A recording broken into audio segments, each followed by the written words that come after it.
This is WFO Radio. Hey everybody, it's Friday and it is time for WFO Happy Hour. I'm Joe Costello, and if you're out there watching on Facebook, YouTube, Periscope, Twitter, Twitch, whatever you're watching on, if you're in our WFO Facebook group, welcome. Hopefully you've got a beverage ready. It is the end of another week, which means we are closer and closer to NHRA Mellow Yellow Drag Racing out there in July at Lucas Oil Raceway in Indianapolis, Indiana. Now, on Happy Hour this week, I'm super excited about this one. I always spend a lot of time, and it's going to be the whole idea of the show, like when we did Miami Hollywood Speedway with Daryl Gwynn and all those guys, is to just show the different groups and different people that are on the show. And a couple of people, one in particular, who has been, in my opinion, so helpful to drag racing and me in particular, that I want to do Happy Hour. And it's Dom Lagana. So Dom is going to be on the show. We're going to have some special guests. We're going to check in with the Nitro Ninja team. If you followed match racing in the Northeast, you remember Dom and Bobby's dad and the Twilight Zone cars that raced and match raced for years and years. These two boys grew up Nitro. And Dom is going to be on the show. We're going to have a good time. Going to sip a beverage or two and ease into the weekend. Hopefully you will join us, start a watch party out there on Facebook. That helps a lot. We'll share the show. You'll be able to comment on the show. It will be great. I'm looking forward to it. Dom, just seconds away. First, though, I got to tell you, for over 115 years, Holly Performance been fueling many winners, including also all the Monster Energy NASCAR Cup Series winners and most NHRA Pro Stock winners.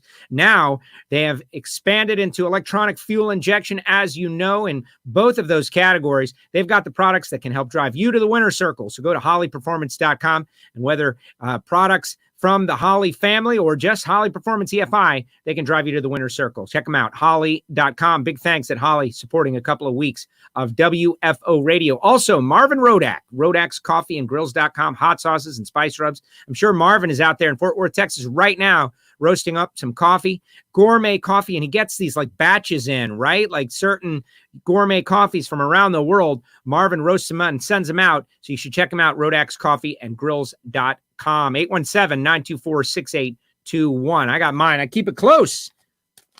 That was this morning, though. It's time for a beverage here in the afternoon. Also, Total Seal Piston Rings, the leader in ring seal technology. We've been creating podcasts for them, learning a whole lot about the importance of ring seal.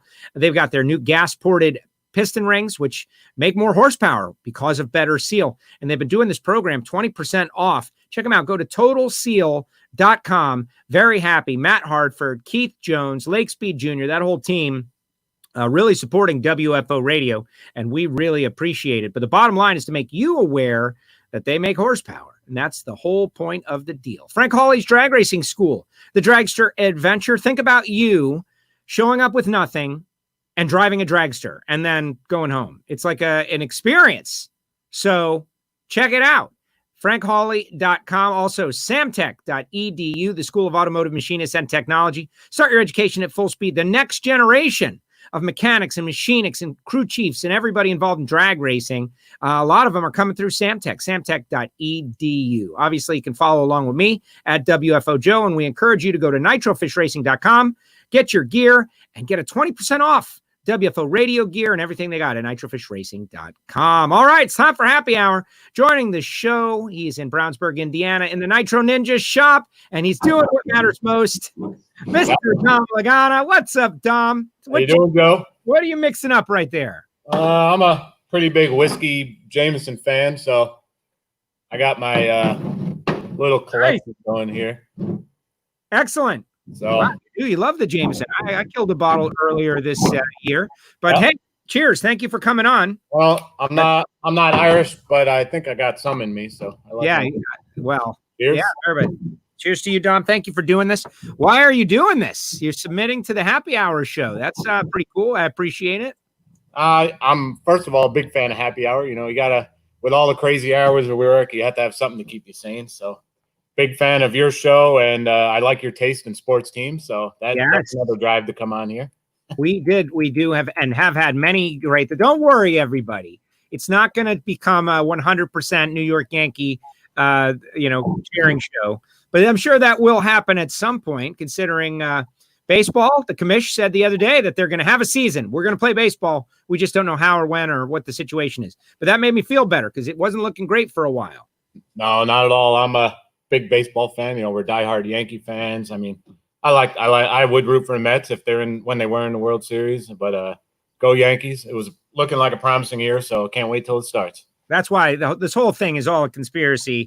There's all these conspiracy theories out there. The real one was to stop the Yankees from winning World Series number 28. Yeah, I think delay it. I'm with you on that. To delay it.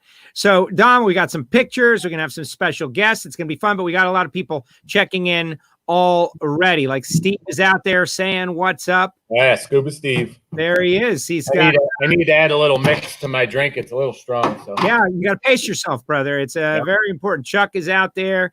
Let's see. Steve is definitely doing the deal. Saying what's up to everybody. Scuba Steve is a hardcore fan of ours. We met him through Palmer, and great guy. He's definitely good at pit security if you need him. Well known in the sportsman pits for sure, and in the nitro pits, and just a good family friend of ours. So. Oh, that is very cool. Now, normally we put up our WFO Radio Live logo in the upper right-hand corner so everybody knows the show. But I think in this particular happy hour show, we'll throw the Yankee logo. Oh, Ninja logo. I like it. With the Ninja. That's exactly right. We'll go with the Nitro Ninja. So let's talk a little bit though about where you got. We got to center you on here. There it is. Landscape is always best. You grew up Nitro, right? Like your dad was affected by this sport in ways that we can't understand. That generation that just loved and fell in, and you boys were brought into it from the beginning. So tell us a little bit about what that was like. Tell us about your dad. I remember seeing the Twilight Zone funny car and Twilight Zone cars many times, but what was it like, from the beginning? My dad grew up a gearhead from the time he could turn wrenches, and his father had a small automotive shop behind, which my dad, turned that into a race shop. He had several race shops around our hometown in New York, and he just had the bug from the beginning. He started out racing gassers and had one of the first, I guess, nitro funny cars, you could call it. It was the Chevy Mocha car, and he basically turned a Ford Falcon into the layout of a funny car, and that led him to get his first real nitro funny car. And he just, like I said, he had the bug really bad, and he had the know-how of, I guess you can call it the junkyard dog mentality of making anything work. I mean, I've been cleaning our garage in New York, and the stuff that I've been finding is like a trip down memory lane. Whatever it took, he would be out in the garage, and he wanted to go racing, and he did it. He did it because he had a dream to honestly be where we are now, but he did it because he enjoyed it. He had fun, and he loved the people out there, and he loved bringing, me, my brother, my sisters, and my mom out as a family. And you guys, it was a total family thing. And, something I didn't know exactly, but I did some research, is that they suffered a family tragedy before you guys came around. And I can imagine that the love for you guys from your parents was through the roof because of that. Like, I can't imagine. It's the worst thing that can happen to a parent. Yeah, for sure. Unfortunately, my dad's first marriage, their daughter died, I believe, Dinah, when she was 10 years old. And obviously they struggled with that. His past wife also passed away after that. And then him and my mom met, and, history started there. And they, I guess my mom got drug into the drag racing deal, but she passed away in 2000, unfortunately, but she really did love it. She was about as the most supporting wife as you could ever want. And it didn't, whether my dad was right or wrong, or we should be racing or we shouldn't, when the Ram truck left the house, there was meatball sandwiches and turkey sandwiches in the cooler for us to drive. So that's awesome. Now, you mentioned the Ramp truck. That is it's an iconic symbol of Twilight Zone racing, a lot of different versions of it. But to me, it's a symbol of passion for drag racing. The idea that you're going to put a Top Fuel dragster on a ramp truck and go match racing and go race, and you made it work. And I'm sure the on highway looks were incredible. Yeah, I mean, it first started out, ramp trucks were the thing back in the day, and a funny car actually looked like it belonged on there. And my dad got that Ram truck, I believe, in the late 70s, and that's at our house in Tuckahoe, and like that looks pretty normal, you know. I mean, yeah, it looks old school, but the funny car fits on there. It's not sticking up, and that's how he raced for years. And then in I believe 1991, the IHRA defunct the nitro funny car class and only had top fuel cars. And yeah, well, while we did run a few NHRA races, you know, the IHRA and match racing is how we made a living. So my dad said, all right, you know, we're going to get a top fuel car so we can still run IHRA. And we're all, you know, I'm 7 at the time. But I remember we're all like, me and my brother, like, how the hell are we going to carry a top fuel car in this Ram truck? You know, like what does he got up his sleeve? And sure as shit, he's got steel shipped to the house, and he made this rafter that went above the sleeper. And we got our first top fuel car. It was actually an ex-alcohol dragster from Wayne Selco, and it was a 268-inch wheelbase. And you know, it looked like it. I guess it was normal, but I mean, that front end was sticking. You can look up in the cab and see just the front nose of the race car. So you definitely had to watch out for low bridges, because that'd be the first problem. And you know, loading it was definitely a hazard. We had a few incidents, and you definitely got a lot of stairs going up and down the highway with that thing. And we raced out of that Ram truck until the end of 2003. You know, actually ran our goal was always to run 4 seconds, 300 miles per hour off the Ram truck with no computer. And we were able to accomplish that in 2003. And then finally we did have to sell it to buy our first trailer. But as the old saying went, my dad would always say, you ain't staging the hauler at the racetrack. You know, you're just running your race car. So however you get the race car there is up to you. It don't matter as long as the race car's ready. I love it. I think it is created this amazing legacy for you guys, and you and your brother have done so well as part of the Capco team. But at the same time, you're part of the Capco team, back-to-back world champions, all that. You've won Wallies with Billy. Obviously, Bobby has done great things over there with Steve, but you're really part of the Capco team. But at the same time, you're your own organization as well. The Nitro Ninja is a car that you break out every once in a while. We've got some, the logo is here. It's you've created a brand. You go match racing. You go to Island. There it is. I got to give my sponsor a little airtime here. So the two co-owners, I want to make them happy. So yes, exactly. But you're keeping this deal going. Like just working in Nitro is that's one thing. But you've got a car. You're ready to race. You've raced a fair amount with us on the NHRA side of the deal. You've made a final round in Vegas. Yep. So your own project continues to advance. Yeah, I mean, as I said, my dad's dream was just he always wanted the car to first thing was the cars had to look good. And, you know, we couldn't maybe have the parts to run fast back then, but there was no excuse to not have a shiny car that was clean. And where we are now was maybe a dream of his, but he never would have fathomed that we could be at the race at the level that we are now, you know, when it's with the Ninja and with the Torrance family. And like this car is kind of, I guess sometimes it's a headache, or a financial burden on us, but it's what we love. It's all we know. And, you know, Bob's worked his whole life, sacrificed a lot. He crashed really bad, you know, hurt himself really bad.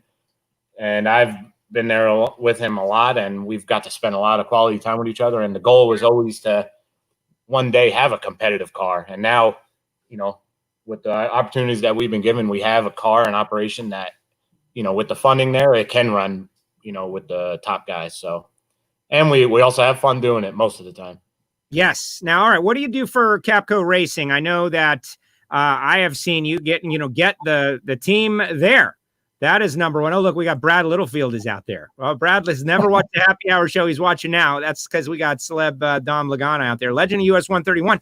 And that's where I think I got to know the team. Certainly. I was there for a different bit.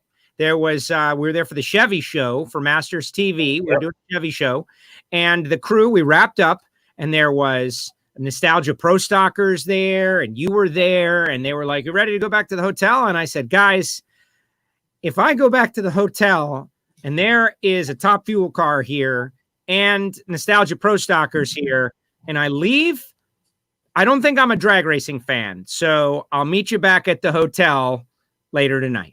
Yep. And I went over, and Bob Zelak recognized me, and you guys brought me into the pit. And I've told this story before, but made me feel like I was part of the team. I watched the whole deal. You went out there, ran quarter mile. I saw the Nostalgia Pro Stockers. It was such a great experience at US 131. That is an amazing little track up there in Michigan. And people who haven't seen it, like, it's like a mini Indy. It's beautiful. Yeah, it's a beautiful track surface, and Jason Peterson and his wife and his kid Samuel do a great job of upkeeping the place. And it kind of we did the IHRA national event there, which was the first year was 2002, I believe, when they redid the place. And it's the match racing there kind of started out as a test session. We went out and asked Jason if we could run. I believe it might have been another Chevy show, and we made some laps, and the feedback was good.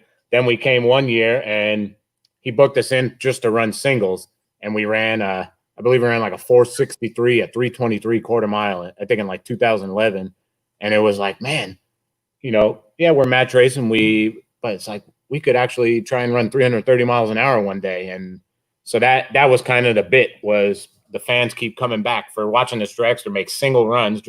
It's like the bounty to run 330 at a match race track. And we did it in 2013. And then in 2017, we ran 448, 338, which was, I guess, kind of like an all-in poker deal when you don't know what you're blind on your cards, and you just, it was all the stars lined up, and it was a lot of fun. And for a match race, people are like, what are you guys doing running 330 plus miles an hour at a match race? We could go out there and run 480s at 300 miles an hour. The magic number is always 300, but I guess we're kind of stupid, and we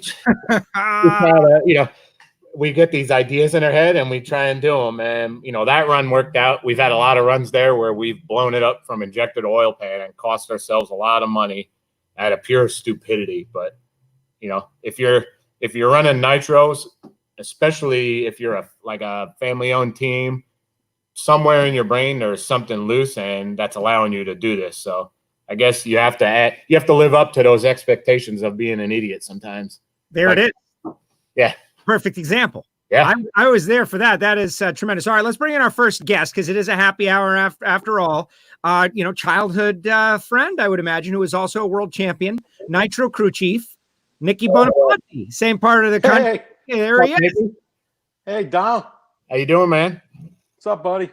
What are you sipping on, or just water? It's definitely not water. It's pretty much 98% vodka. You might need to get a metal cup like this, because that cup's gonna melt then. There it is. Yeah, it's pretty strong. So.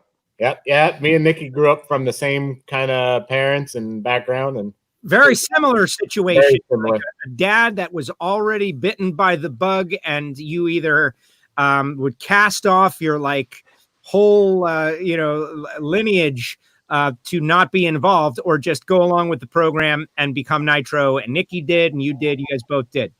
Yeah, hell, our dad's match race at English, it was the Berserko Bob films. We still got some of them. Dean Papadias. Yeah, Dean Papadias, yep. Yeah, Etchells, DA, all those guys were at Englishtown all the time. Forrest was there, and Nicky's dad with the U.S. Mail. A lot of drivers, Nicky, but yeah, all a lot of times Bobby or Dom will send me a picture. They'll just text me an old picture. It's kind of funny. I'll get a text like 10, 12 o'clock at night. You're like, hey, this is from New York National or Englishtown or Epping or something. And it's usually a picture of the U.S. Mail or the Twilight Zone. It's a lot of fun. I miss the old days a lot. And, we have a good time nowadays and everything. But it's definitely different than when we grew up. But, Dom and I and Bobby, everybody, we just try to keep it light and have a good time, Yeah, we're both, Nicky, you obviously worked for Gilbertson, Coletta, a lot of guys, and working for Coletta all those years, we're both lucky enough we work for the Torrances, work for a family-oriented team, and Connie takes care of all his guys. And I guess the perks of that is you get to act like an idiot sometimes, and it's not really looked down upon, right? Yeah, Connie was pretty. He was pretty. We we probably got away with a little bit more than we should have, Yep. but and then with Gilbertson, we definitely got away with a lot. So Yeah. but my dad, I mean, those guys back in the old days, I mean, we really learned from those guys. So all we wanted to do was, race our cars and have fun. And I mean, I can't say that I've done anything else in my life but drag race, with funny cars. So Yep. or dragsters. Dragsters are, they're not my favorite, but I mean they're I mean Dom's Dom's more of a funny car guy really anyway, but now he's a dragster guy. You're more of a funny car guy? I don't know. I'm split. I love them both. You still got a funny car around there somewhere, Dom? Yeah, it's in our other shop in Norwalk, Ohio, at Tony Delasante's place, and we've been tossing around selling it. I guess I have the idiot thing in my head where I'm like, man, we just need to run that thing again. Yeah, there you go. Probably better to sell it, but I did get to run. I think Nikki and probably 80% of the other crew chiefs saw me hit the cones on my first run at a test session in 2015. So that was good entertainment, But I actually was there when Dom got his license. Man, I guess, was it the Rockingham? I think. Oh yeah, the drags. Yep, that was a Rockingham. Yeah. I watched Dom make his license runs, and Al was up there, your old buddy that worked with your dad, and Stevie was there. Everybody, and it was pretty awesome. I mean, you drove that thing right down there like you've been driving your whole life. Yeah, it was like it's on autopilot a little bit, but watching my dad and my brother make all those runs over the years, it made it easy.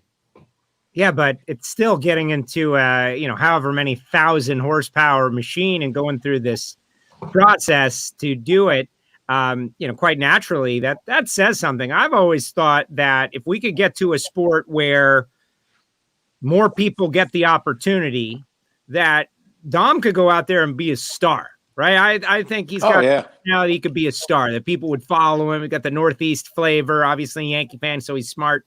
All of those things. We just got to get to that point. Derek wants to know, though, Dom, because there has been some debate about the official pronunciation of the last name, Lagana. Remember that happened like last year, and he wants to know let it happen. Alan Reinhardt's usually the first offender of saying it wrong, but it's pronounced Lagana, but hell, me and Bob's Laura, our sister, she pronounces it Lagana sometimes. So, but me and JR used to say, "Hey, there's little lasagna over there." Lasagna. Yep. So you say tomato, I say tomato. So, but it is Lagana. Lagana. Yep. Okay, Gan, not gone. Gan. Nope. Lagana. There it is. And so, Derek, there you've cleared the air. The air has been cleared. And Steve is out there, Steve Arita. And we are a lot of people mix us up with Logano too, Joey Logano. So that's pretty funny. Yeah, he's got the money. I wouldn't mind mixed up his checkbook. We've heard, actually, we had a few people reach out to us that he somehow is a distant cousin of our family. I swear that's no lie, but I don't know if I can verify that or not. But well, call him up. There it is. Come on, Joey, make it happen. He's doing real well for himself over there with Penske Racing. Now, let's talk a little bit about, getting some Wallies and all of that and what you've done. It's kind of interesting because Nicky and Alexis, they modeled the team after the Capco team, from what I understand. So talk a little bit about like this family-owned team and how they've kind of changed the game. A few years ago, Schumacher Racing, the way they did it, this corporate like Leviathan crushing everybody, and then a family team has done it in a different way, and now people are trying to copy that. Yeah, I mean, the Torrances, Steve started up driving for Evan Knoll and then drove for Dexter Tuttle, and they started their own team, and Billy's always raced as a family. They've raced as a family, and they wanted to take that into Top Fuel, and it kind of was a fit for us to be there once we did start work for them. That me and Bob have been family raised racing all these years, so it's a great people to work for. I mean, they're family to me. Billy and Kay are, my mom and dad are gone, and they're the closest thing I have to a mom and dad now. Steve is, I mean, we go on great with them. We love going to hang out with them, and they definitely want to have a top tier team, but they want to do it as a family. And, they're lucky enough where they've, Billy's started Capco from nothing, and all three of them have made it what it is today. And lucky for us, they all love nitro racing, and that's what they want to do. And it's definitely, those are lifelong friends that we'll have way beyond drag racing. So it's awesome. So, Steve wants the Nitro Ninja Cup, by the way, Dom. I like it too. What about that, Nikki, from your side of the deal, that what they've done and how it's, the attempt to emulate it? Well, first of all, the Torrance family's really done a lot, for the Bonifani Friction Company. My brother and Bobby, they talk all the time, and Steve, he and Billy, they're great at paying their bills, and that's real important in today's day and age drag racing. So, the manufacturers, I'm not going to go off on that. I mean, we all know where we're all at, but for the most part, it's just been rough. It's been a rough go, and every without the Torrances, the Colettas, for Schumacher, I mean, we wouldn't be where we are. So, they're keeping the sport going. But as far as modeling the team, I mean, when Dell and I talked about putting this thing together with Alexis, we were like, hey man, let's run it like the Torrances. We can be a 1-car team. If we want to add another car, I mean, somewhere down the road, maybe Bella's going to drive, Alexis's daughter. We don't know, and those guys they're an independent team, and they're a family team. Everybody's family. You got the whole group over there with Dom and Bobby, Gary Pritchett. I mean, I've known him since he was about, I don't know, 2 feet tall or something, right? And Billy and Steve are pouring their money into this thing. So when we did this, we wanted to make, we thought we could put this thing together and try to go forward like they did and be a single car team that actually can be competing for the championship. Well, and that's the goal. And so far, so good. I got to say, Mike Heiner out there, a lot of brain power on the show right now. Well, if 1 second, let me. There's the. Hey, Joe's gone. Not so much me. I like to surround. Well, doesn't everybody always say in drag racing, you've got to surround yourself with smart people and good people? Like, isn't that like one of the top things everybody says? Yeah, I guess, surround yourself smart people will be successful, but you got to surround yourself with a couple of idiots like me and Bob too, to, give you perspective from the other end. Well, I kind of feel the same way. And Don knows that. I mean, look at me. I'd probably wear that suit, at some point. You know what really gets me lucky enough, and it's been a dream. I've actually drove Steve's car a few times testing, and when Steve wins a race and I pull up in a T-Rex costume like that, I really question his decision making to allow me to drive his car that he's fighting for a championship. When I look like that. But. Yeah, well, you look good in that thing. So the willingness to have a good time is, to me, paramount. It's tough. It's hard work. The hours, the challenge, the over the road. Oh, we got another guest popping on. Another guest. Let's see if we get him on there. I see him. I don't know if you guys see him, but I see him. There he is. Oh, boy. Yeah, there he is. There he is. Big bro. The beards, guys. The beards. What are you guys doing with the beards? Everybody with the facial hair. Nikki, you're okay. It's like I shaved all mine off today, so I wanted to get back to normal, but we call it the quarantine beard. Quarantine. Yeah. Bobby, we don't hear Bobby, but we see Bobby. He's up at I don't hear him either. Beyonce's house. It must be bad service. Yeah, this thing. Bobby's getting a little gray like me, man. A little bit. Poor Bobby. He's getting judged. He's barely even on yet, and but yeah, just for men. Just for men. He's got his Care Bear shirt on. I can see that. That's it. Well, let him say it'll catch up. It'll buffer. But Nikki, what about growing up around these guys? Northeast, Nitro, match races, all that. Your dad was heavy into it. You were heavy into it. You guys are in the same age range. Got any stories about Dom when Dom was coming up? Anything like that? Yeah, I have a couple stories, but I'll tell a real funny one first.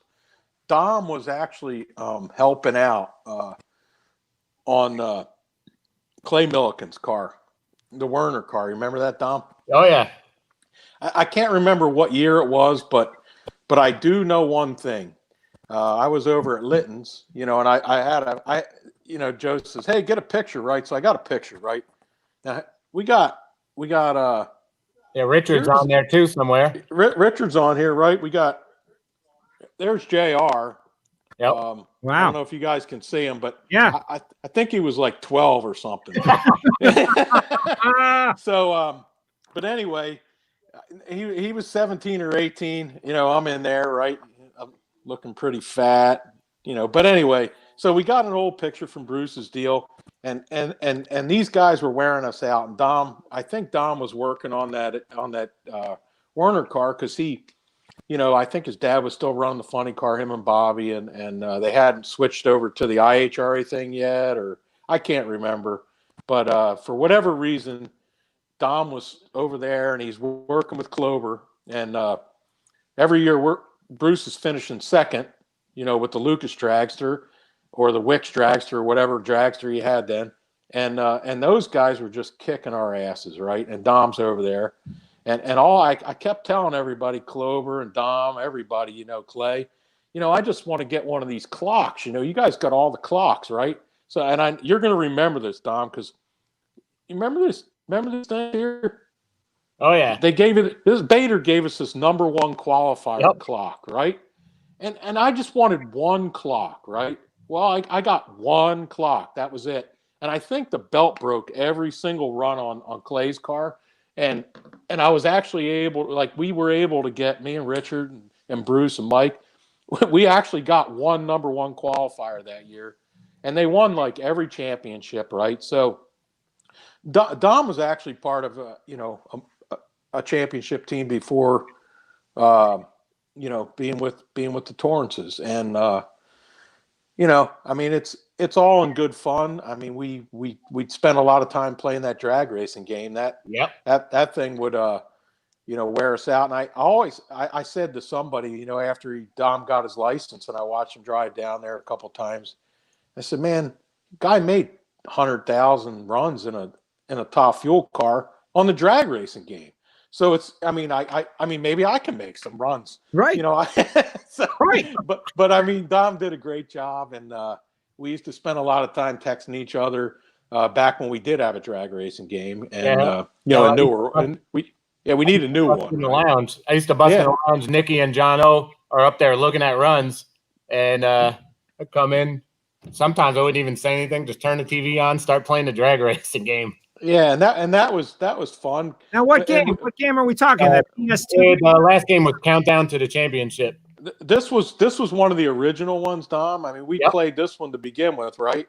Yeah. But and then the Countdown one, remember, had more realistic ETs. Yeah, I threw that one out because I couldn't. I could never beat your top fuel or funny car ET.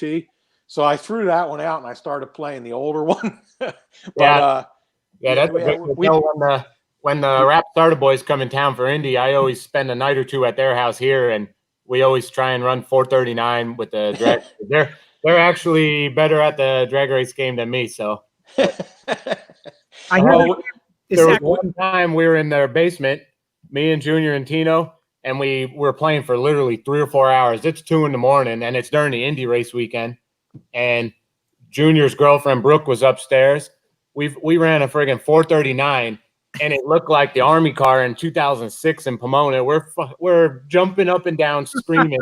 And Brooke comes down and goes, "Man, you guys are hollering like a bunch of schoolgirls." And we're like, "We just ran 439s like we won the championship."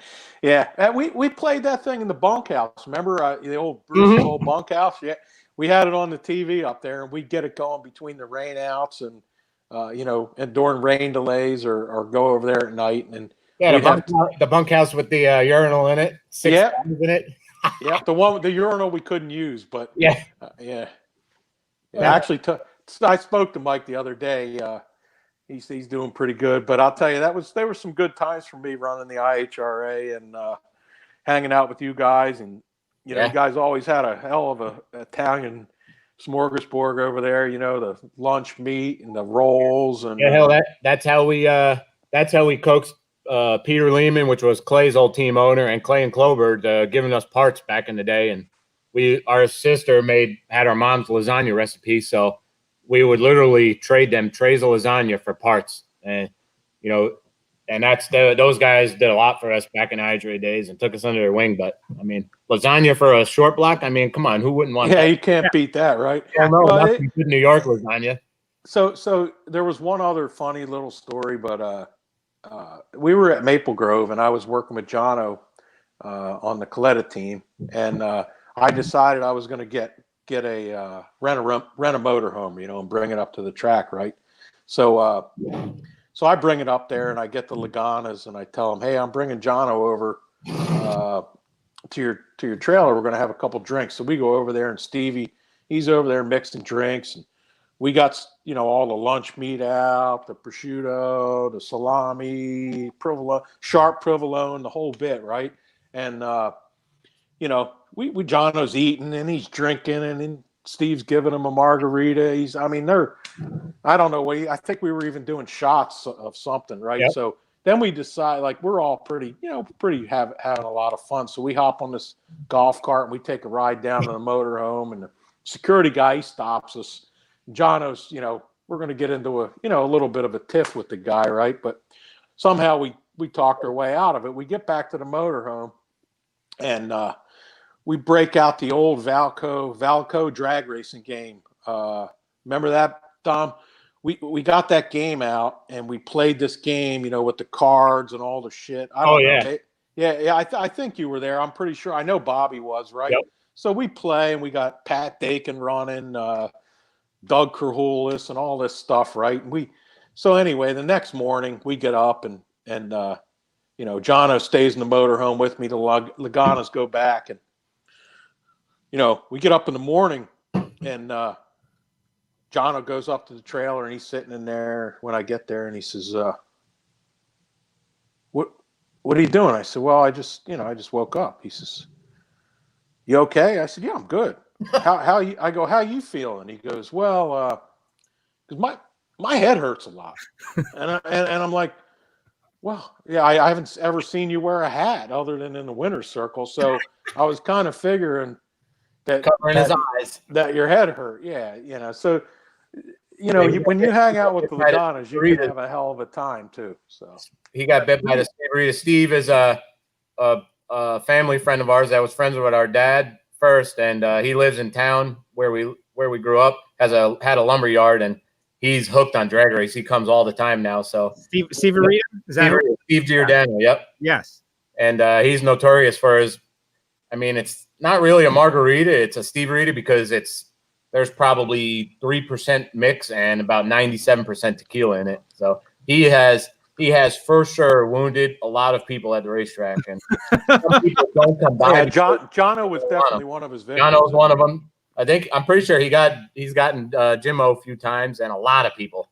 Jimmo, when I introduced Jimmo to Steve, he says, I said, Steve, I want you to meet Jimmo, and he talks to him, and Jimmo looks at me and he says, what do you say? And I go, he's talking Brooklyn. I go, I understood him. Steve Rita's got that New York / Rocky Balboa accent. So what he says is, if everybody understood everything he said, he'd get his ass kicked all the time. So. He's one of the best guys out there. I can pick it. I can understand it. But when I realize that I can understand it, I that says something about me, where I'm from. Like I understand it. It's another language, obviously. All right. So we talked a little bit earlier about big runs up there at US 131. Both of you guys talking about IHRA. And to me, it just shows the importance. Obviously, we're all NHRA guys, and NHRA is the major leagues, et cetera, and so on. But the importance of having someplace to grow talent and for people to be able to go out there and compete and kind of learn the deal and be ready to dive in. Look at who you named, like Clay, Dom, Bobby, Nikki, you were there, and all have gone on to great things in the NHRA. So, Dom, you mentioned that match race deal, US 131. Let's watch that run. All right. You I probably, I'm not gonna lie, I probably watch this YouTube video once a week because sometimes when you need a little motivation, I love the sound of a dragster and I love that run. So let's get in on it. This is the run. yep. Yeah, like I said, we would go there in September. It's actually a funny car race, and he'd book us in to run singles and be idiots with a top fuel car, basically. So this is late at night, cold track where we usually shook the tires, and like I said, the stars lined up. The thing ran 338 miles an hour. Actually, put a cylinder out at 4.2 seconds, so it probably would have ran 340. You know, look at that! Everybody went crazy. Match race, and like I said, we went nuts. We lost our shit. I mean, you would have thought we won a championship. It was awesome. Exactly. Oh, that's another sound. And That's the sound of Paul Lee. Pure entertainment for the fans. Like I said, because we could go out there and run 480 at 300 miles an hour, and accomplish the same feat, get paid the same. But because we're dumb and we like to put on a good show, and we want people to be happy, we did that. All right, let's do one more. Bobby has texted me, just so everybody knows out there, that he's in Michigan, I guess, and that cell service is just fighting him. So he's going to keep trying, but we will keep going because I'm having a good time. This is one, Dom, I want you to break it down for us, okay? But like a half-track burnout / refuel situation. Yeah, we were doing the IHRA Nitro Jam Match Race Series, and I believe it was 2010 or 2011 probably, and we're at Rocky Mountain Raceways in Salt Lake City, Utah, and the first 300 feet of the track was good, and then they had a little issue with the asphalt, so you spin the tires every run. So for the last run, we told the guy, Ron Fame, I believe was his name, said, hey, we got a little surprise for you and the fans. And as you can see, there was a nitro jug sitting there on the wall. So Bob's driving, does a burnout on the gas till the half track point, rolls to the quarter mile. Look at that. He's out at the scoreboards after the scoreboards, with a modern day top fuel car, setback blower, 8-stand clutch, all that nonsense on it. Big fuel tank though, but not big enough. So he's backing up, and this is a trick I learned. You can actually back up at about 80 or 90 miles an hour with a dragster as long as you have a death grip on the wheel. So just lock it down, hold it straight. Lock it down. Don't let go of that sucker. So he's backing up now. We're running Bruce Litton, and we told Bruce, we're like, hey, do not start your car until you see our car backed up past the half track point. So at this time, you'll see Bruce come by. He just does his burnout here. Did you refuel? He refueled on that one. Yeah, it's coming up now.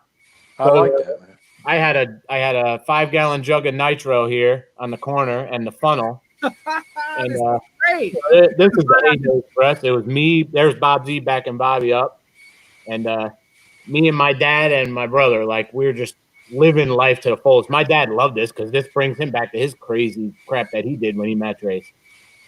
Showtime. It's a packed house right now. Like, yes, look at that. So here comes. I'm coming on the left of the screen. My dad will come. There you see Ron. Now, if you watch it, Ron, he comes up and actually shakes Bobby's hand because he's so happy. Watch. See his hand come in there? Yes. So here's me and my dad. That's all time shit there. Yeah. Refueling while running. And then Bob's on the radio, and Bob goes, all right, that's enough. So now my dad, as I told you, Joe, he always liked a clean car. Well, yeah, I spilled a little nitro on there, and my dad. Of course. Wipe it. There's the track guy. The track guy wipes up a little extra nitro.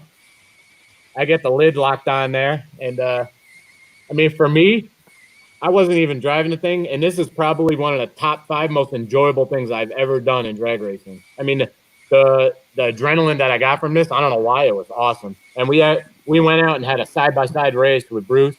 I think ultimately barely lost on a close race. But, the thing idled for 2.5, probably almost 3 minutes. Wow. That was awesome. And like I said, the people went apeshit. They lost their minds. And it's something that, that's what we're there for, is to entertain the fans. You know what I mean? There he goes. Yep, you can see it. That is so awesome. There goes Bruce. That's Jungle Jim shit there. Yeah. That is awesome. I mean, like I said, we were raised in this kind of stuff. My dad and Brent Fanning used to match race at ACO. And I remember being a little kid standing on the fence and watching Brent go back up the racetrack. Hey, Bobby Claus is back on. Bobby Claus. What's up, Bobby Hey. Claus? Oh, good. You got your Care Bear shirt on. Yep, that's right. Bobby, Saw the what's video, up, bro? though, of the Salt Lake run. Yeah. What's up, man? Yeah, Look good with that That's so- beard. that'd be cool to Big do ass. that in any trail race one day. Yeah, they might Big- get mad, but we big don't care. Yeah, You know, well, everybody loves long burnouts. I remember coming up at the Gator Nationals, John Force, coming out to Dean 1,000. Scusa. Dean Scusa. Everyone loved that, but it does take a long time, like that video, and they like to run it. But I think now, after all this, like entertainment value is going to matter a lot. Oh, yeah. If we can figure out how to, I think you guys just solved the problem. Everybody just refuel after the burnout. Yep. Yeah, we were a little nervous about dropping an exhaust seat, but it didn't happen. So No, it was clean. How you doing, Bobby? yeah, good. Just hanging out up in Michigan. You fought it out to get on here. Everybody needs to know you battled and you won. Yeah, the Wi-Fi and the cell service not so perfect, but I was just texting with Nikki too. We're texting business stuff. Oh, really? What's this? Yeah. Yeah, we got Behind a the plan. scenes stuff. We don't want to get anybody in trouble. So Oh no, that's good. That's good. Especially Dom. yeah, we're Dom in trouble. Oh yeah, no, they're conspiring against you, Dom. I'm sure. Like you're the guy with the target on your back here. You know? I'm all right with it. If I get to race this car and still work at Capco, you can do whatever you want to me. Exactly. yeah, we'll make a run with the Ninja no matter what. We've never not made a lap since we were both born. So that's 42 years for me. So we'll figure something out. We gotta do Right. something. Now we need to get back on the track. That's what we need. We need to be on the racetrack. It's still just a crazy time. Everybody's just trying to adjust and figure out what maybe is going to be the best plan or not. coming up in July, the dates are set. Obviously, it's what everybody is looking forward to now. We've set a target, which is good. But you mentioned the Ninja. It sounds like what's the plan? Or we don't have a plan yet, or is there a plan? Yeah, no plan yet. We like going. We're like as Bob says, we're like the river. We go with the flow. I like that. Is very. We've actually never made plans in our lives, and we've really never made many goals. You never really. That's just how we've lived, and so we've been pretty fortunate to do everything that we've done. Very fortunate. Now, and that's that kind of moment, the same that way was I a pretty am. special one. That was that was a which we have a lot of carbon fiber friends, but Mike Magera, he's one of the guys that builds wings. He's as close to a family friend of ours as you can get. He's basically family. So we put one of his wings on Billy's car and won the first race that we put it on. And not that it's any better than the Aerodyne wing, but they're just as good for sure. And he's just an old school. He's the one that developed all the wings for all the racers the last 30, 40 years. So yeah, there you go. That was cool. Hey, yep. That was up in Martin, Michigan. Yep. Side by side ninjas. Yep. That's pretty. There was a nighttime run where his O-ring blew out of the valve cover and he had this big fireball. And I'm watching him on fire. He ran a 460 something like 315. I ran a 480, 322. And at the end of the run, I'm like, God, you were on fire. It burned everything up. Meanwhile, it didn't do anything. It was just the O-ring that blew out of the valve cover. Yeah, Bob said he's looking at our car like, man, if that thing blows a tire, it'll take both of us out. So we'll lose everything. So yeah. All right. So Dom sent a picture. I want to know what happened here. What's going on here? Oh, there we go. So we the Weinert boys, Jim Weinert's boys from Norwalk. Jim obviously was field operator for IHRA, the heart of it. His oldest boy Matt had a Briggs and Stratton motor, and we would run it on nitro all the time. And it started out as we would hold a garbage can over the exhaust and put it on your head, and we'd call it the nitro hat. Well, we're down in Virginia at IHRA Nitro Jam race, and Spencer Massey's there, Mitch King, all of his crew guys, because they ran there as well. We're all in the trailer, and we decide to lock all of us guys. You had to pay a $20 entry fee and basically lock everybody in the trailer, start the nitro motor. Matt and one of Mitch's guys had a mask on to be safe.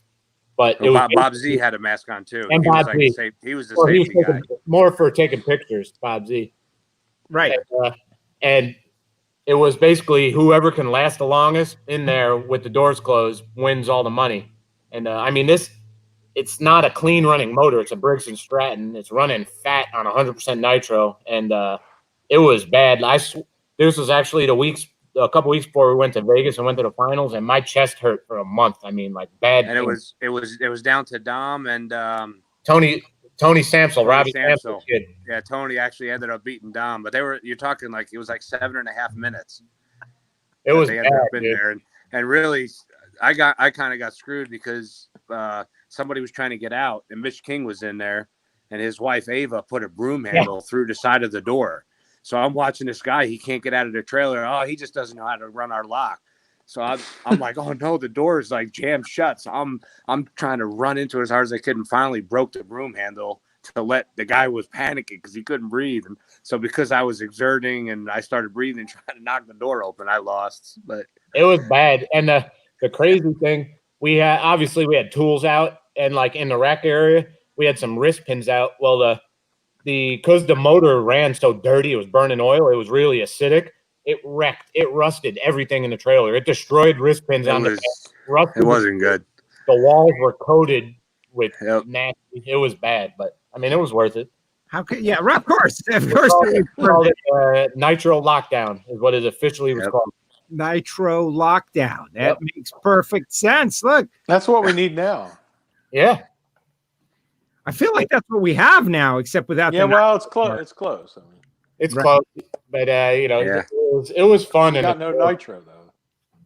It was a good time. Yeah. The good thing is we're kind of still just as foolish, and we still up to a bunch of tomfoolery that gets us in trouble sometimes. But we're good guys. But at the same time, though, the back-to-back Top Fuel World Championships, Capco team, all that, Bobby. But I want to talk a little bit about because this is something I think is important that everybody knows, that you guys help. You're like the A team of Top Fuel. You're helping people in need. Like there's a team, and I know this because Audrey Worm and her dad like came over to me and like said, like, man, you have no idea how much those guys, they came over and they just helped us, and they knew we were struggling, and they said, and you came over and you helped. Like these little teams that all of a sudden they're not able to do it, and then they get a little bit of help that helps them do it, and that helps drag racing. You guys are behind a lot of that.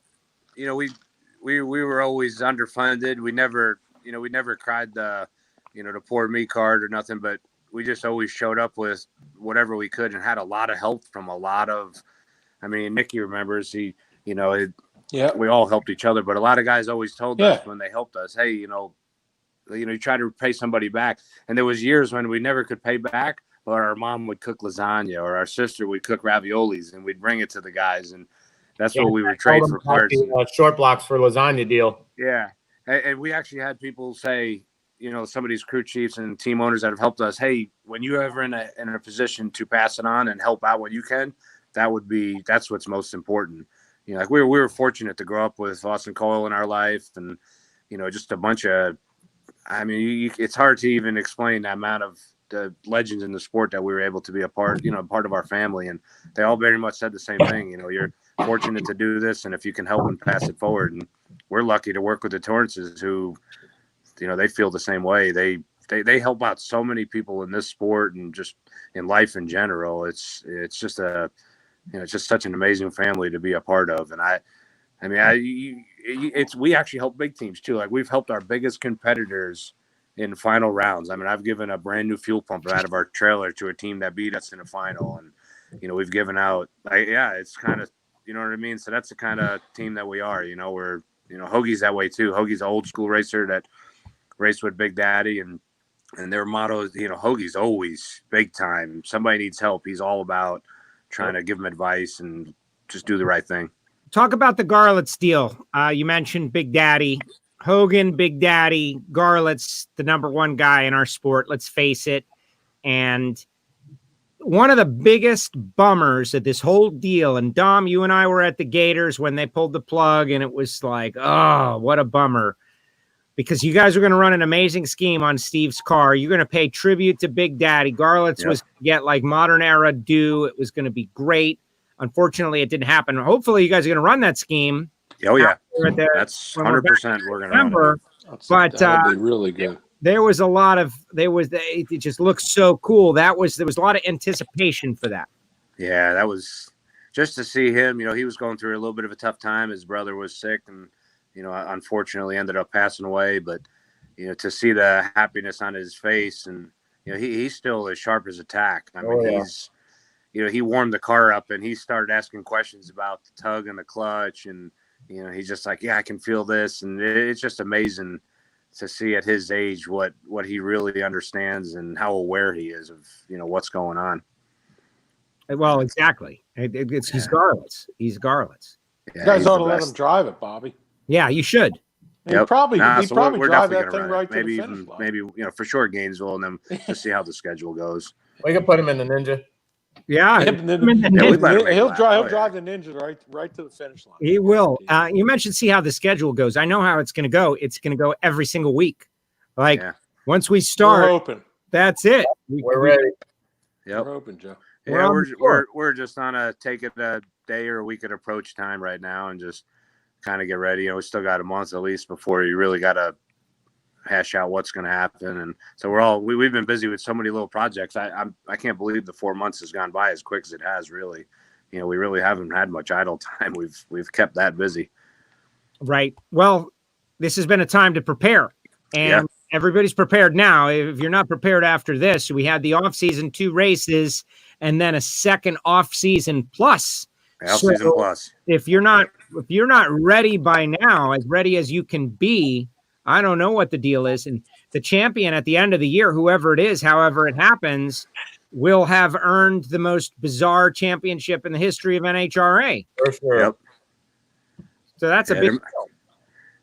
Yeah, as they being on the road and racing, it's just like a little different life here than, I guess, I don't know that we're really domesticated here in these last 4 months, but I know everybody's kind of done house projects and everybody's turned into a really good cook. And, alcohol bill went up. I know you're cooking, Nikki, right? What do you got? Yeah, I've been cooking there. We talked. I was cooking one night, but my alcohol bill went like double, or maybe tripled actually. But well, it makes sense. It makes sense. Alcohol, stupid projects, stuff like that. You spend money.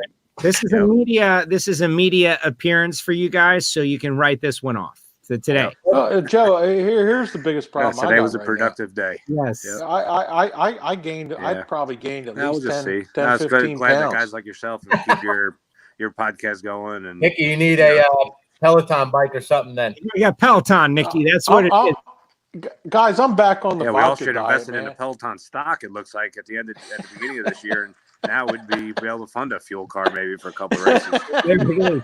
So, Nikki, you're up 10. Really? You're up 10? I went up 10. I'm easily up 10. Hey, I went back down a little because what I did was, Sarah says, Nikki, you're getting really fat. I've been drinking a lot of Bud Light or whatever because we didn't have any ABK beer, right? So I got all, I just, going down doing projects, got fat, and next thing I know, she says, well, you got to lose some weight. Okay, well, I'll eat salads and I'll go back to straight vodka pretty much, 98%.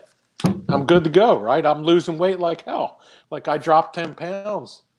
I probably gained 20, but I lost 10. So I'm, hey, at least I'm losing. Hey, you got it's kind of like coronavirus. It's got, you know what I mean?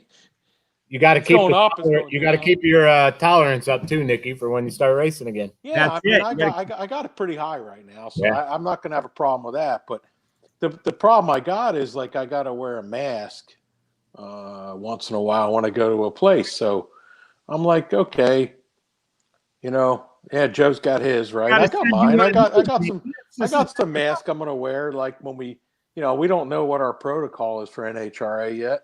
I actually texted Ned the other day and I asked him, I don't know, I don't know what we're going to have to wear, but, or what we're going to have to do, but I'm going to show up ready to race.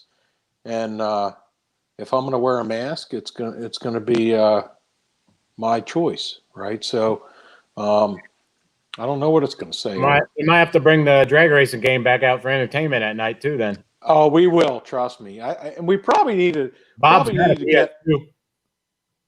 got it. He's still got it. It's in the. It's in the trailer because we played a racing game and we play. What year Madden we have? I don't even remember. There's a mask. That's the mask you should wear. That, Yeah, I probably wear that. See, but here's the thing: I'm old school, right? And these guys know this. I don't wear a mask when we warm the car up, right? So, and it's not because I can deal with it. I wear contact lenses. Have my reading glasses on right now, but it doesn't bother my eyes. It doesn't affect me very much when we warm the car up. So how is that? I think it goes in through your eyes or whatever. So one time we warmed the car up, Jono and I, and I had to wear glasses because my contact lenses, they fell out and I lost them all. I didn't have any, and I couldn't breathe. Right. So long story short, it's like, okay, well, here's the deal. If I got to wear a mask to go on the starting line, but I can warm the car up in the pit without a mask, that's really screwed. You know what I mean? I mean, like, I'm going to wear this big ass, like, military mask on the starting line, pulling a Lexus into the beams. I mean, why wouldn't I? Right. Definitely. Wear the mask. If you got to go all out, if you're going to be a bear, be a grizzly. So Chuck wants to know, Dom and Bobby, your first car as a teenager, what was your first car you made a pass down the drag strip? Because I made my first lap when I was 17 years old, and the answer is the same for both of us. The first thing we ever went down the racetrack in is the Top Fuel dragster. Wow. I think I drove my Buick LeSabre down and actually blew some electronic control module in it at Norwalk, but that's the only thing I've ever been down the racetrack in ever is a Top Fuel car. And Dom could say Dom's got a funny car that he's run and nostalgia car that he's made a lap in, but that's first lap ever was Top Fuel. Dom's first lap ever was Top Fuel. Wow. All right, what's happening here? What happened? What's this? I was a little more limber then. I was able to get in the tire. Like I actually was completely in the tire and they rolled me around. They're like little kids, Yep. That was after a very successful match race. How did you get in the tire, Bobby? I mean, I was 25 pounds lighter, and I could easily touch the ground with my hands. I bent over back then. So. For $100,000, could you get in a tire? Oh, 100%. I could get into no problem for $100,000. But we might not be able to get him. You might have to cut me out, but I guarantee you, I will get in it. Okay, what's happening here? Oh boy, that was we wrestled all the time. It was, that's what brothers do, right? He's laughing. What's happening, Dom? What's happening? That's what older brothers are for, I guess, to kick the younger brother's ass sometimes. Dom's getting his ass kicked there.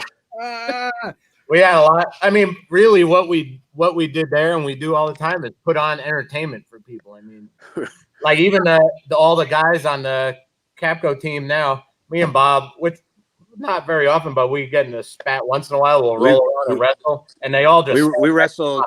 We wrestled pretty hard 2 years ago, and he took a pair of basically they would be worth $500 now Jordans, and stuck them in the bathtub after.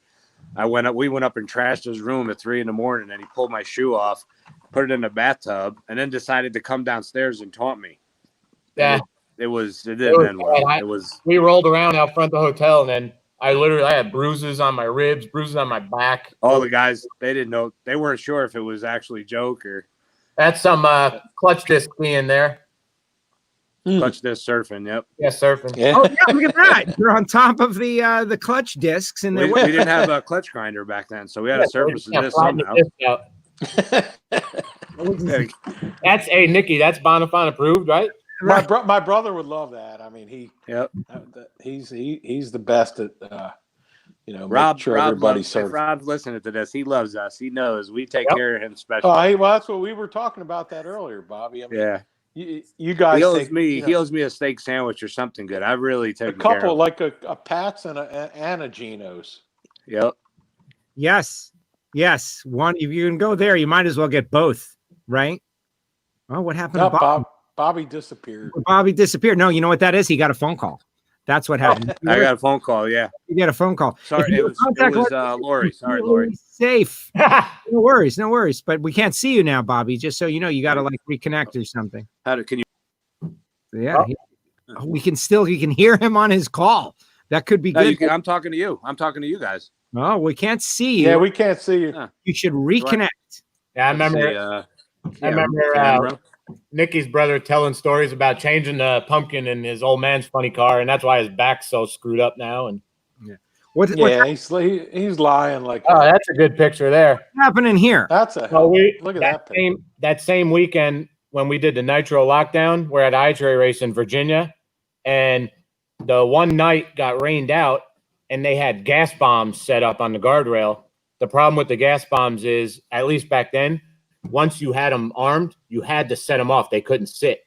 So we having the in with Big Jim Weiner, who basically ran the iTray back then.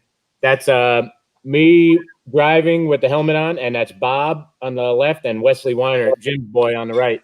And so we timed it with What year was that, Bobby? That was 2010. Yeah, they let us do a wheelie down it and set the gas bombs off. It was hot as shit. It was bad. Yeah, and we were covered in gas. The amount of unburned gas that comes off those things. So that's why we kind of freak out now when they happen in the natural events, because there's actually a lot of unburnt gas that flies all over the place. And brought out the gas bombs this year, with our Friday thing. You guys made a big hit with Dominic the Donkey. Yeah. We had fun. And NHRA, I ran into fans. Some fans didn't like it. Most fans really enjoyed the music, the fun, the fire, just like adding to the show. Yeah, you need something to keep the people involved, and ultimately there to watch some racing, but anything to keep them want to come back and see something crazy, Wow. That's the first day we ever raced each other. Yep. Up in Epping, New Hampshire. Wow. That was in there it is. Yep. There's the tower. Look at that place. I won the first race, and then he won the second one. That was my first 300-mile-per-hour run there. I did have the best reaction time both runs too. Just by the way. Of course you did, Bob. I did. Okay, what happened now? What happened here? For some reason, when I do golf cart wheelies, that periodically I turn the wheel. Well, you don't. The guys all jumped off, and it didn't end well. He's not allowed to drive anymore in wheelies because it's not good for you. Don't want me driving. He likes to turn the wheel when it's in the air, and that one didn't end well. Yeah, when everybody jumped off, I just flipped the golf cart. And that was kind of a rental golf cart, I guess you could say.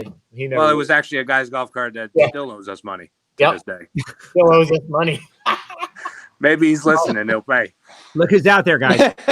Hey, it's Mama K. Mama K. Mama K is the best. Without Mama K, we would be in lots of trouble. She really is our mom and our voice, and 100%. She really. There's been a couple of times when Mama K even was upset with me, and later on in that night, I would be like, again. Bobby, you're back. No, but now we don't have your audio. You're about to make a great point. Go ahead. Now your audio is back. Go, Mama K. Yeah. Now, anyways, there's been times when she was upset, and it's just like she really is like a mom, especially to me and Dom, and she's never been wrong, to be honest with you. Anytime she was mad at us or upset, she was right. We did something that we shouldn't have done, and she does keep us straight. And I couldn't even imagine just regular life without her. She just, Hi, Mama K. She's our mom. She's awesome. Well, the thing about Mama K that from my role, which is different, like I don't work on a team or anything. I'm NHRA, but really I'm me, and I go out there. Like she's been just so nice and welcoming, like nice and welcoming to me. Like, no, here's the deal. I was like, oh, okay, this person is like nice and welcoming. That's great. It's not everybody's like that. But does Mama think about like this kind of stuff? Is she up on this? Oh yeah, she's definitely up on it, and she's definitely up on it. At least now these pictures show her that we're, what she's seen in the last 7 years is nothing new for us. So maybe she didn't fully understand that, but she's definitely up on it. Were you guys at the wedding? Were you at the big wedding? We were definitely at least the wedding week was intense. It was rough. Give me, I don't want you to tell me stories that we should know about, but what can we know about? I got a good one. I visited a Porta-John and a Whataburger. Porta-John, Whataburger. Yep. Yeah, and it was, and I stopped an incident from potentially happening in the line of the Whataburger. I was just being a nice guy. Oh, yeah. The wedding was beautiful. It was awesome, and I said, Mama K runs a tight ship at her house, and It's the most beautiful place you'd ever see. It's amazing. Yeah. She's A out lot there of work. She works her butt watering off. the plants, Yeah. trimming everything. She works her ass off like you wouldn't believe. No, that It was a beautiful wedding. Beautiful. Very, very special to be there and be a part of. Well, knowing both of the two, I'm very happy for them. Can't wait to see them in person though. Like that's the thing is our relationship is at the track, right? Like Yep. Steve and Natalie are both like I think it's perfect. Great. But I want to see them at the track. I want to see everybody at the track. This is great, but not as cool as being at the track. What about this? What happened here, guys? That's Oh, I mean, not good. we can. seatbelt ticket, right? It ended up being a seatbelt ticket. They had a spy on top of one of the overpasses. What? And then 10 minutes later, the guy pulls me over. Yeah, there was a cop on the overpass, and he's looking for truckers without seatbelts. And so he pulls me over 10 minutes later, and bam, seatbelt ticket. It's like, geez, come on. But Right. Come on. the good part of that story is on the way to that race in Vegas, we actually got pulled over in Tennessee, and this cop says, he says, where's your commercial license? Dom was driving. He doesn't have one. Where's your DOT? We don't have one. And the guy says, this is exactly what the cop says. Big O's on your car. He goes, I'm sure that's not for free. No. How do you pay your cell phone bill? What account do you use to pay your cell phone bill? He's asking me these questions. Yep. He's like, you're a business. So he takes us to the Pilot truck stop, and he files the paperwork with us to be DOT legal, this cop. Right. Yeah, he probably spent an hour with us and helped us become DOT legal in the parking lot of a Pilot. And then I had to drive the rest of the way because I actually had to see the driver's license. And from then on, we're commercial. We preach to everybody now about we're actually very legal going down the road because there's a lot at stake. So, but that weekend was when we went to the finals at Vegas. That trip, yeah, that cop that was us. after the Nitro lockdown. So, yeah, he helped us get there. It's a good thing he didn't come in the trailer to cop. He would have got dosed with all the nitros that were still in there. Yeah. But there's a great story though that someone who went over and above to actually it was like we didn't actually he gave us a ticket for driving without a commercial license, but he said, listen, it'll be dropped as soon as you send it in the paperwork. So wow. I don't remember the guy's name, but what about this? Well, now that scooter, believe it or not, that's our original scooter. So that was one of the fire burnouts that we had going. Several. That was like $180 in damage in plastic to replace. And that scooter still lives in Brownsburg. We gave it to Tony Lane, he's a guy in town that cleans trucks and trailers.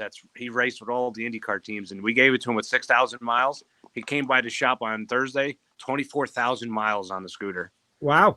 He drives it from East Indy to our shop every day. So let's compare, because I did a Miami Hollywood Speedway show. I don't know if you guys have ever been there back in the day.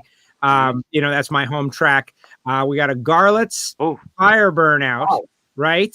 That's from Miami Hollywood back in the day. I think I was. I bet you Hoagie's in that picture. It could very well be versus the scooter fire burnout.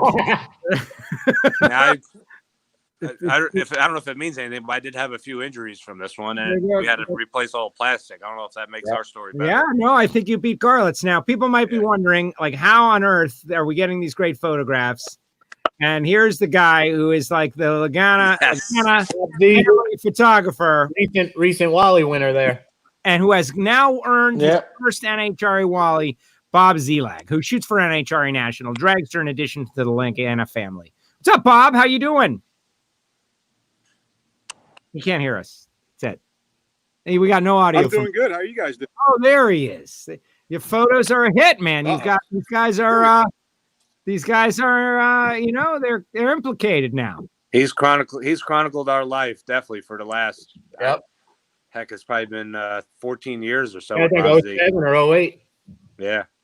He's caught some of the moments we've wanted and some of the ones we didn't want on picture, but now, even those bad ones you end up to see.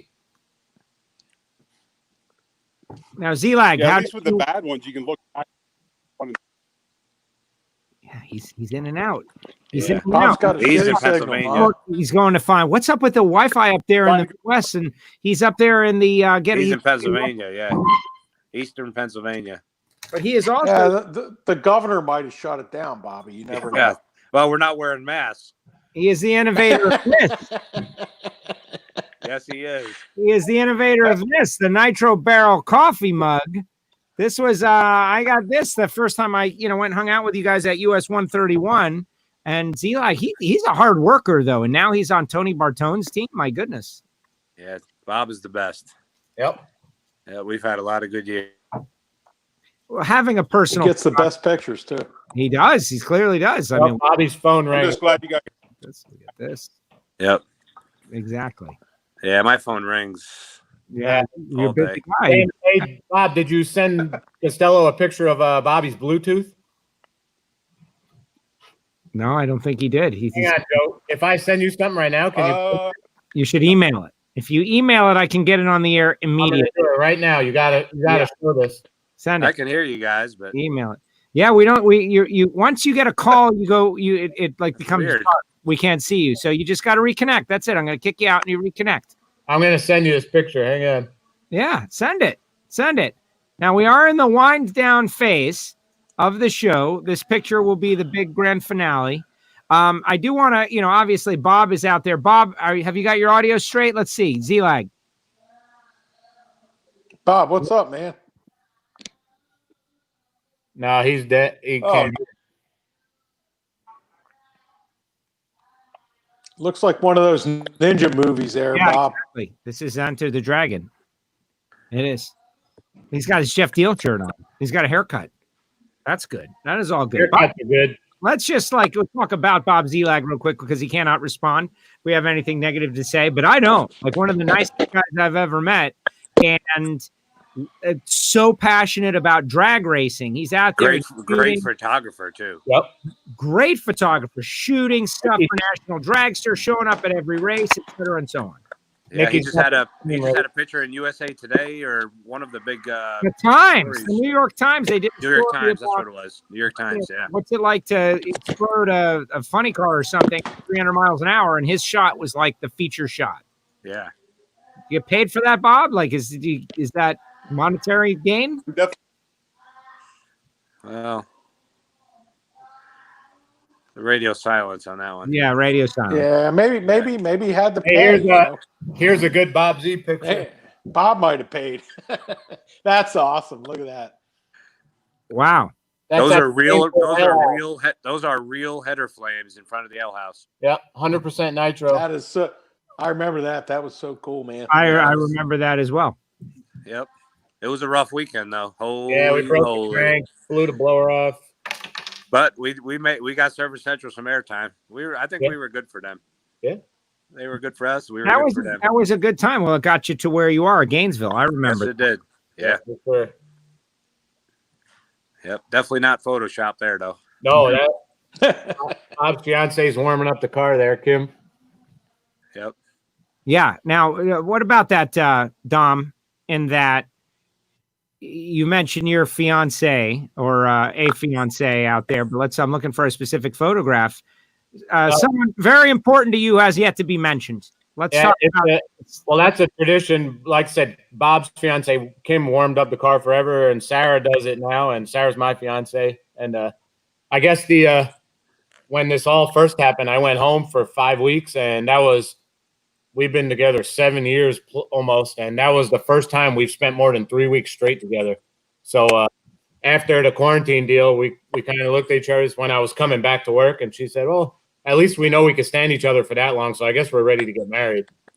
But, That's great. she's awesome. She does a lot, helps us out a lot with the race team. Kind of does any kind of like real life business work that that I'm an idiot and I don't know how to do. So. Well, I'm just glad Bob. I'm just glad Dom likes girls. Actually. Hey, I think she's fantastic. Congratulations. She's got everything. She's awesome. There's only one negative that I know of, in that she's a Mets fan, but that's not even really negative. Well, It's yeah, a Yankee that's fan. no good, but- She's slowly converting. She won't ever get away from the Mets, but she knows. Like she's gone to Yankee playoff games, and she knows the Yankees are top tier in the house. So. Well, it's just the numbers. You can't argue with the math, right? 27 World Series. You can't argue with the math. I wore a Mets hat when they went to the World Series, so you got to support. There, you got to support. All right, so we're going to wind down now, guys. We're going to start with Bob. We're going to give Bob an opportunity to make a statement to the WFO audience. He's been struggling against the internet. Maybe it will, all the stars will align. Bob, please give us a closing statement that will tie it all together. Silence. Radio silence. And it's a shame because Bob is a very profound guy, and he got bit by a cat and had this whole. His hand swelled up. Don't get bit by a cat, people. Let me tell you, Yep, they're filthy. The mouth is, and he toughed it out. It was a pet of his, and anyways, but Bob Zelag, there it is. All right, so next, I guess Nikki, you'll be first out. First of all, thank you very much for coming on and making it fun. Any final stories about these two back in the day, growing up, that you can drop on them before we let them go? Man, I'll tell you what. The Lagana guys are. I knew their dad, and my dad knew their dad, and they were friends. Twilight Zone, match racing. I love Bobby to death and Dom, and we've been friends a long time. I mean, the only thing I can actually say is, I mean, I told some stories. Bobby missed them because, he had some internet issues, but we're all out here doing what we love, and, we got to keep this going. So Bobby and I have had this conversation a few times here in the last month and a half or whatever, but NHRA drag race. I mean, this is what we got. We don't have the match racing like we used to. I mean, we got what we got, and we got to take care of our families. We got to enjoy this.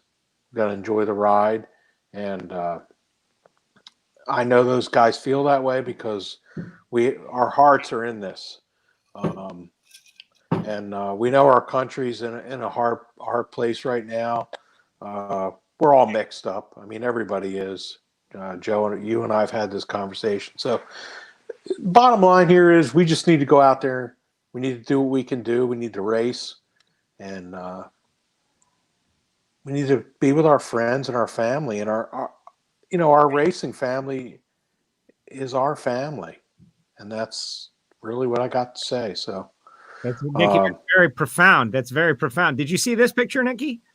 Oh, I love that picture. Bobby, Nikki, we got to try that for you next year. I know I'm going to be screwed on this. I'm going to have to do that this year. Yeah, that's going to happen. Yeah, well, Bobby, we're going to stick your ass in a tire. I guarantee you. We're going to go out there. We'll get a double win, and then we'll stick your ass in a tire, and we're probably going to have to saw you out of there, but we'll do it. So we'll get you out, Bob. We'll get you out. We'll get you out. I've got myself stuck in worse predicaments. Yeah, we'll saw you out of there. Nikki, then we're going to saw your beard off too. I'm so against everybody with the beard, whatever. Nikki, thank you very much. I really appreciate you doing this. And in the future, we're gonna keep doing these happy hour shows even after the whole COVID craziness is over. People don't know. Like, I had talked to Dom, and then Nikki just out of nowhere, just a check-in text, and I really appreciate that, Nikki. Like, you don't understand. Like, those check-in texts with someone that you don't expect is thinking about you mean the world. And Nikki sent me one like, "Hey, you okay?" And I was like, "Man, yeah." Like, "Hey, what do you think about coming on the happy hour show?" And it just turned out great. So, Nikki, thank you so much. I really appreciate it. Can't wait. Yeah, we're all Yankees, man. Yep. Like, I mean, you can't really say that now, but yeah, no, whatever's going on, So, but we're drag racers, and we're brothers, and we're friends, and all we're trying to do, man, is just like have fun and like earn a paycheck so we can at least pay our taxes, right? So we can get them back and buy more race car parts. Keep going. Yeah, and get our money back from the government because they're giving it all back to us now, right? So yes, I don't know. LIVIN, like McConaughey. Just keep living. So, Nikki, thank you very much. Yeah, appreciate you. Thanks, guys. Peace out, man. There's Nikki. Love you guys. Love you too, man. All right, now the brothers. Dom, center yourself. Well, you know what? I'll help you out like that. All right, Bobby, you fought, clawed your way onto the show, and you did a good job. And who knew that Bob Z was going to be able to load us up with all these fantastic photographs of just like craziness and chaos and good times and maybe bad times, but you and your brother, who knew that when things started off with a ramp truck and a top fuel dragster and just that it would turn into world championships on one of the most dominant teams in the history of drag racing? Yeah, I mean, like I said earlier, I don't know if maybe what didn't come through, but we really actually never set goals for ourselves. We never, because I don't want to. It just was one of those things we kind of lived week to week, and it's hard to say, oh, I wish I'm in this position, and we never were envious of somebody else's position. We always were happy with what we had and what we were able to do, and the friends and family surrounded by us, and I think that's important in life in general. I think if you can have that mentality, and really my closing statement, what I would like is Dom can, when I get off this, he can take his camera and show you the Nitro Ninja rules. And, like those, with the Nitro Ninja thing was after, it was kind of like when our dad was sick, and and then we weren't sure what we were doing. I was sitting here at Kim's house, and me and my buddy Rod were just sketching stuff up, and we invented Nitro Ninja. And then we all decided we had to come up with some sort of theme for it, and it was more of a lifestyle theme. And obviously nobody's perfect, and nobody ever is. Everybody watching this, but if you can just kind of look at those rules and just kind of get a feel for them, I think that there's a lot of problems that would go away. But obviously, I'm not one to preach, but we're really fortunate to have done what we've done, and to end up racing with the Torrances these last 8 years has been the most amazing thing. And me and Dom still get to race together, and still have fun, still argue, still do whatever we can to make it work and help people. And we just that our goal is always to try to pass it on, and and hopefully this drag racing will start up, and people will have a there you go, that's the original Bluetooth. There it is. Yeah, it took me a while to actually switch to a smartphone, and that so it's just a part of our life. So you got to figure it out. Look at that. Yeah, and look, I'm giving DeWalt a little plug too. They actually do help us out. They should be involved in our. Yep. So we're just really fortunate. And I just pretty blessed, and especially to have friends like yourselves, and just. I know how much your dad means to you, and absolutely. Hopefully he's doing better. On that note, okay, so people need to know. My dad got me involved in drag racing, loves drag racing, just like everybody in this situation. And we had been to 40 straight Gator Nationals, and this year, because of the COVID, we were like every day tracking the deal. And he's got COPD. He's 77 years old. Like, he's exactly the kind of guy that this thing kills. Exactly. And we decided that it was not a good move for him to go to the Gator National. So a 40-year streak was broken. And then, of course, the race was canceled. And hopefully I'm going to try to get him there in September, and we could say it's gone. But anyway, Bobby, you sent him the Garlits shirt, the hat, and he's not tech savvy, so he posted something on Facebook, but that made his, year, given the deal. The fact that he's got a white champion hat, number one. Number two, loves you guys. The Northeastern connection, the Italian connection. Come on, it's all like obvious. I really appreciate that. Like, I cannot say and thank you enough for doing that, because without him, I'm not here. Like, I wouldn't have this crazy, like Dom has been saying, stupid passion for this thing that is drag racing. Like, it wouldn't be here without him and making me feel confident about it and to pursue my dreams. So thank you for doing that, Bobby. Like, it was awesome. No, that's what it's all about. Just little things like that. Like, here, I got my nieces and nephews here with me. Hey. Hi, guys. Hi. WFO, how are you doing? Good. Yep. Yeah. They're good now because they got me here spoiling them. So that's great. All right. Before we let you, anyways, that's where I'm closing on. I'm closing on Dom zoom up on the Nitro Ninja rules, and when he's done.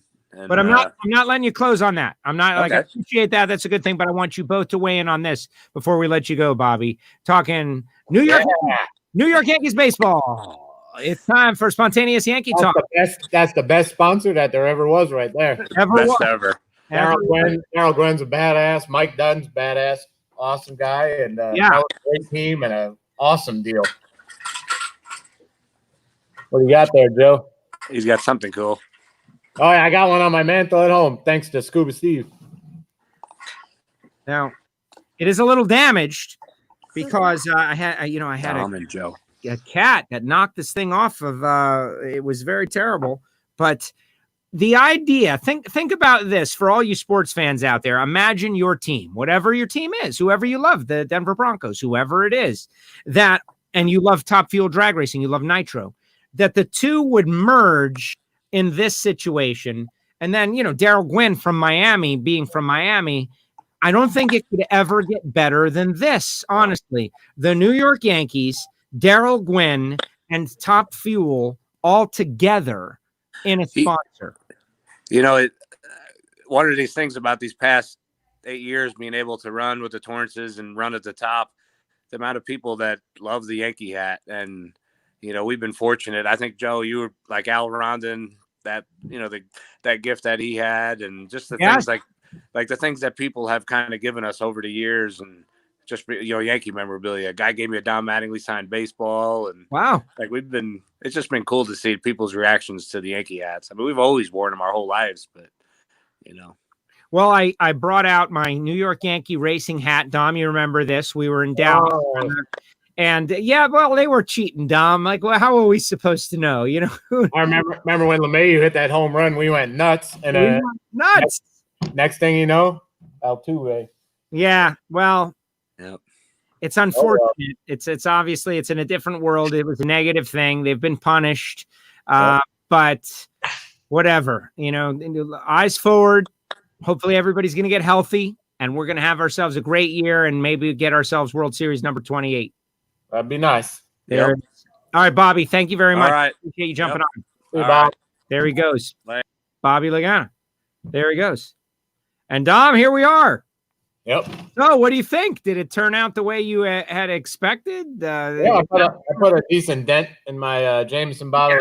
Yes. I poured myself a glass of Jack, and you got to pace myself. I've seen what can happen on the show, and it's not always good.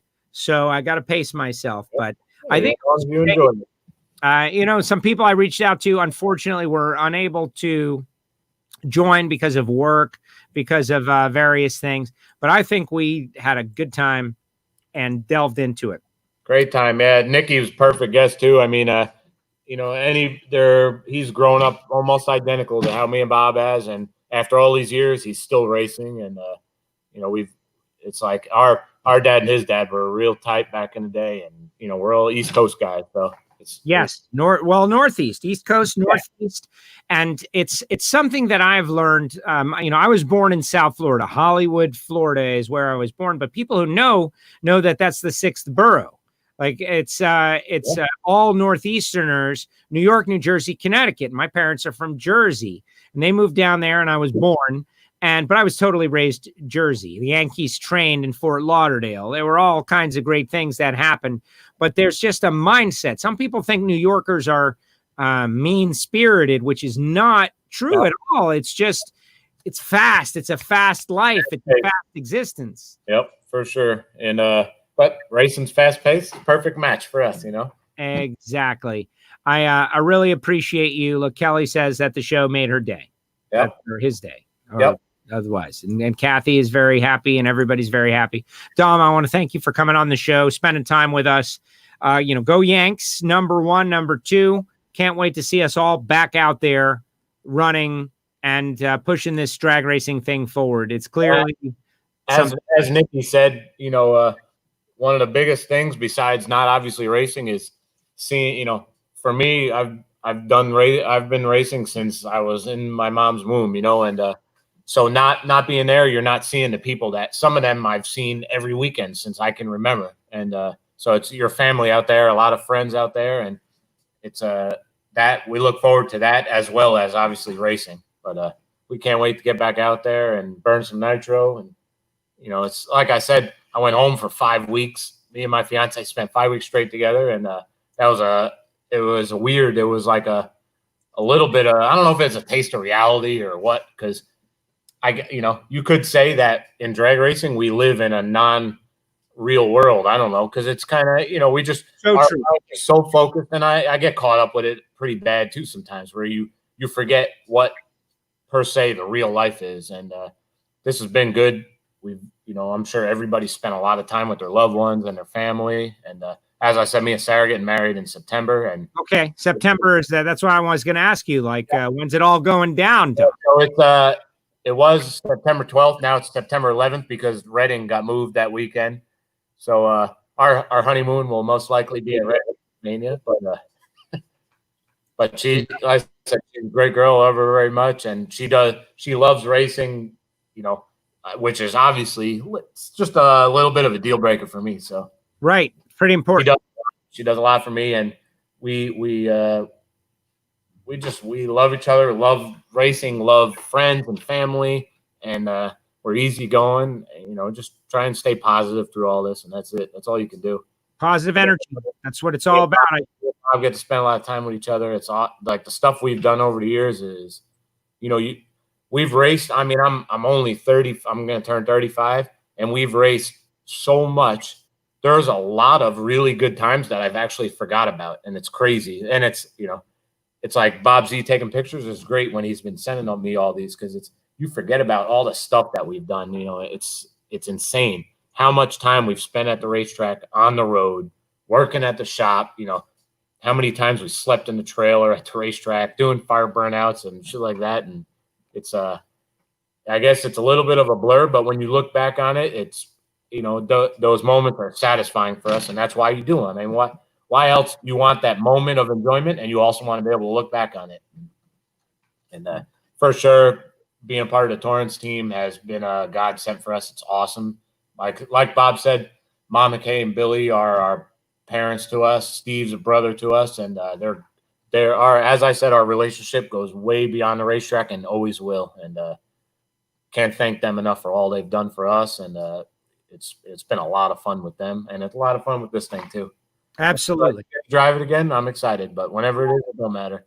And Dom, I say it all the time because I think it needs to be said that, when the situation happens, if it happens, it needs to happen, that somebody who has the resources says, I want to go Top Fuel Racing. I want to support a team. I want to get somebody that can go out there and win the race. Like, I think you're the guy, man. I think that you are one of the drivers. There are some drivers out there who have got talent, who've got what it takes, but the genuine nature, the way you carry yourself, I think is right in step with what everybody appreciates right now.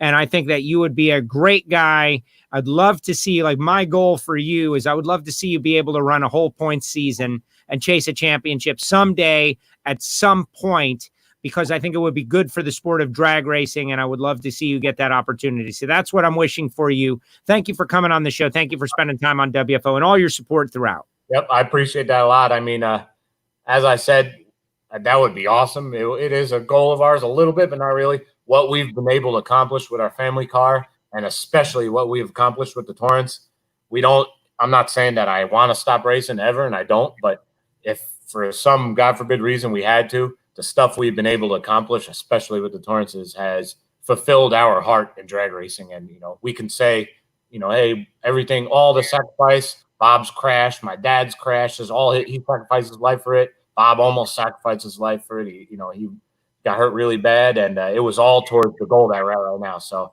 if we had to quit tomorrow, we don't want to, but we would be genuinely happy with what we've accomplished. And, that's the main thing. I got to show the ninja rules here. Yeah. We got to show me the ninja rules. This is it. Big finish. The Nitro Ninja rules. Yeah, here we go. Okay. Number one, you read them. So the first one, let me get this straight. First one says, don't hate on anyone or anything. Number 2, live simple. Number 3, which is definitely a drag racing thing, when reacting to a problem, think before speaking. Yes. That's a good one.